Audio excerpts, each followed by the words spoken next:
യുദ്ധങ്ങളുടെ ചരിത്രത്തിൽ വെടിയുണ്ടകളേക്കാൾ അപകടകാരികളായ ചില വാക്കുകളുണ്ട്. കാരണം ഒരു മിസൈൽ ഒരു കപ്പലിനെ മാത്രമേ തകർക്കൂ. എന്നാൽ ഒരു ആരോപണം രാജ്യങ്ങൾ തമ്മിലുള്ള വിശ്വാസത്തെയും നയതന്ത്ര ബന്ധങ്ങളെയും വരെ ഉലച്ചുകളയും.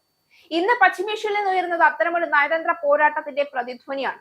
ഹോർമൂസ് കടലിനടുത്ത് ഇന്ത്യൻ നാവികരുമായി ബന്ധപ്പെട്ട കപ്പലുകൾ ആക്രമിക്കപ്പെട്ട സംഭവത്തിൽ അമേരിക്കൻ പ്രസിഡന്റ് ഡൊണാൾഡ് ട്രംപ് ഇറാനെ കുറ്റപ്പെടുത്തിയിരുന്നു.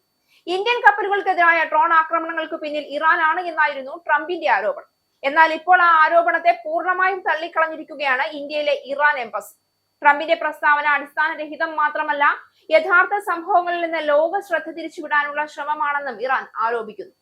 ഇന്ത്യൻ നാവികർ ഉണ്ടായിരുന്ന വാണിജ്യ കപ്പലുകൾക്കു നേരെ US നടത്തിയ ആക്രമണത്തിൽ നിന്ന് ശ്രദ്ധ തിരിക്കാനാണ് ട്രംപിന്റെ ശ്രമമെന്ന് ഇറാൻ എംബസി വിമർശിച്ചു. ഇക്കഴിഞ്ഞ ദിവസമാണ് ഇറാനെതിരെ ആരോപണവുമായി ട്രംപ് രംഗത്തെത്തിയിരുന്നത്. ഇറാൻ ഇന്ത്യൻ കപ്പലുകൾക്ക് നേരെ ആക്രമണം നടത്തിയെന്നും ഇത് അംഗീകരിക്കാൻ കഴിയില്ല എന്നുമായിരുന്നു ട്രംപിന്റെ പ്രതികരണം. US ആക്രമണത്തിൽ 3 ഇന്ത്യൻ നാവികർ കൊല്ലപ്പെട്ടതിന് പിന്നാലെയായിരുന്നു ട്രംപിന്റെ വാദം. ഇന്ത്യയിലെ ഇറാൻ എംബസി എക്സിൽ പങ്കുവച്ച പോസ്റ്റ് ഇങ്ങനെയാണ്: ഹോർമൂസ് കടലിടുക്കിൽ വെച്ച് ഇന്ത്യൻ കപ്പലിനു നേരെ ഇറാൻ ആക്രമണം നടത്തിയെന്ന അമേരിക്കൻ പ്രസിഡന്റിന്റെ ആരോപണം അടിസ്ഥാനരഹിതമാണ്.